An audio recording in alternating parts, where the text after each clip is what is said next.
I warn you and I warn myself from something that's very, very easy to do right now. It's a subtle point, but it is extremely dangerous. And that is focusing on the problem itself. See, one of the most powerful stories to me is the story of Musa alayhi salam in front of the Red Sea.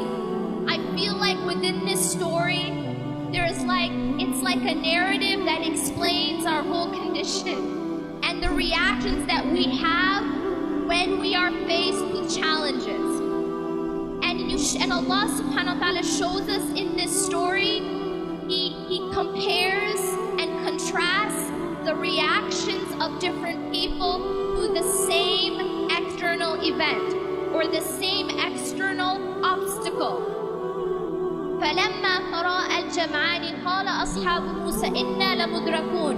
When Musa alayhi salam is now trying to escape Pharaoh, there's a Pharaoh following behind with his army, and now him and his people are they're in front of the Red Sea, and there's an army behind them, and this is a superpower army, and they're a group of slaves, and now they're put in this very, very difficult situation.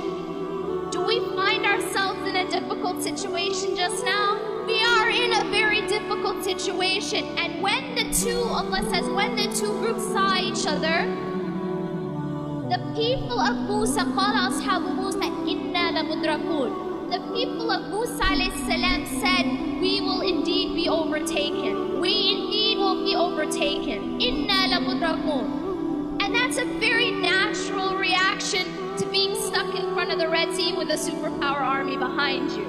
It's a natural reaction that we had.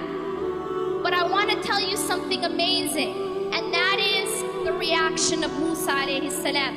In that same exact situation, he's looking at the same situation, but his basira, his heart is looking at and focused on something else. قَالَ كَلَّا. He said, no, by no means. The word كَلَّا, as you know, is a very emphatic no way, absolutely not. قَالَ كَلَّا إِنَّ مَعِيَ رَبِّي سَيَهْدِينِ. Indeed, my Lord is with me, and He will guide me through this. The reason why I love this story so much is because this story isn't just a story. It's awesome, it's something we tell our kids, but it isn't a bedtime story. It is a sign, and Allah actually continues to say إِنَّ فِي ذَلِكَ لَآيَةً, that indeed in this is a sign, but most people don't get it. Most people don't understand. It is, you and I are never going to be in front of a large body of water with an army behind us, but we are going to be put in situations where we feel trapped, and we are going to be put in situations where we don't see a way out, and we feel that way just now. We feel that way politically. We feel that way socially to a large degree. But what's so powerful here is how was Musa alayhi salam able to respond in that way? How was he able to say, no, we will not be overtaken. No, I'm not going to be taken. I'm not even worried that we're going to be overtaken. Why was he able to do that? And the answer is because his focus was not on the problem. His focus was not on the Red Sea, and his focus was not on the army. His focus was on Allah. His focus was that no, Inna ma'aya Rabbi sayahdeen, my Lord is with me. And if Allah is with you, you don't have to worry. He will guide me through. Allah is teaching us a timeless lesson. We're gonna be put in situations where we feel trapped. That's a promise.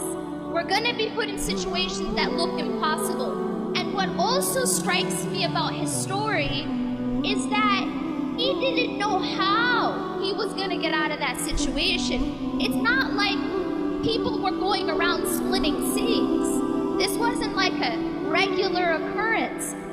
And yet he did not worry, even though he didn't know how. See, for us, it's easy for us to say, oh, it's no no problem because I got a plan, A, B, C, D. We know exactly how it's gonna happen. But when you don't have any idea how it's gonna happen and you still put your trust in Allah, that is tawakkul. He knew Allah is with me and He will guide me through. Now y'all are gonna say, but what about doing our part? What about doing our part? And the reality is, what's so beautiful about this story is that although obviously Allah subhanahu wa ta'ala is going to save him, Allah still asked Musa alayhi salam to take action. He's asked him to do something. He asked him to take his staff and strike the sea. And so he was still asked to take action. We are still asked to take action. Tawakkul and action are not separate. They have to go together. As the Prophet ﷺ says, that you have to tie your camel and at the same time your trust is in Allah.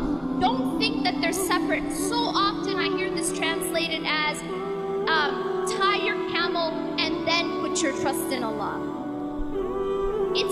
That's not what it says. It says اعقلها وتوكل. When the man was told by the Prophet ﷺ, tie your camel and put your trust in Allah, the two are simultaneous.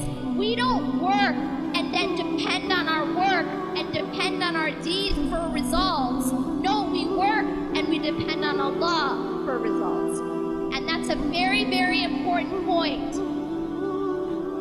One of the things that happens a lot, and this is a pitfall that a lot of us activists fall into, is that we put our trust in our own activism. We put our trust in our own activism. And so what happens is when we don't see the exact results that we wanted, we lose hope. Inna lamudrakun. We have that attitude of we're going to be overtaken.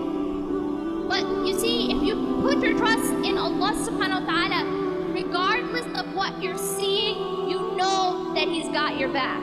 And that's what happened with Musa alayhi salam. He was told to strike the sea, so he's taking an action. But this is an important point. It is not his action which caused the result. Why did he strike the sea? Because it was Allah who told him to. It was part of his worship. Every single thing that we are doing of our activism should be part of our worship. But we should never believe that our opening, that our salvation, that we're going to be saved because of our actions, because of our activism. We don't get saved because of our activism. We get saved by Allah. And this is a very, very important point of our tawheed. To understand it's only Allah who saves us. It's only Allah who provides the opening. He is Al-Fattah. He is Al-Fattah. I'm not Al-Fattah. You're not Al-Fattah. We're not, as organizations, Al-Fattah. We don't change our circumstances. Allah changes our circumstances. But here's a very important point about the formula for change. Inna Allaha la yughayyiru ma biqawmin hatta yughayyiru ma bi anfusihim. Yes, Allah is the one who changes our circumstances. But Allah also says that indeed Allah does not change the condition or the circumstances of a people until they change what's inside themselves. There is a job that we have to do. There is a striking of the sea that we have to do. But we have to at the same time never despair. We have to at the same time have the attitude of Kalla inna ma'i rabbi sayahdeen. Indeed, my Lord is with me and He will guide me through. This is extremely essential. And I will tell you this. If you are focused too much on the problem, you will have the reaction of Bani Israel. Because if all we talk about is the problem, if all we think about is the problem, if all we post about is the problem, if all we discuss is the problem, then what happens is, and this is a psychological reality, whatever you focus on grows. Whatever you focus on grows. This is why Allah subhanahu wa ta'ala told us to focus on dhikr.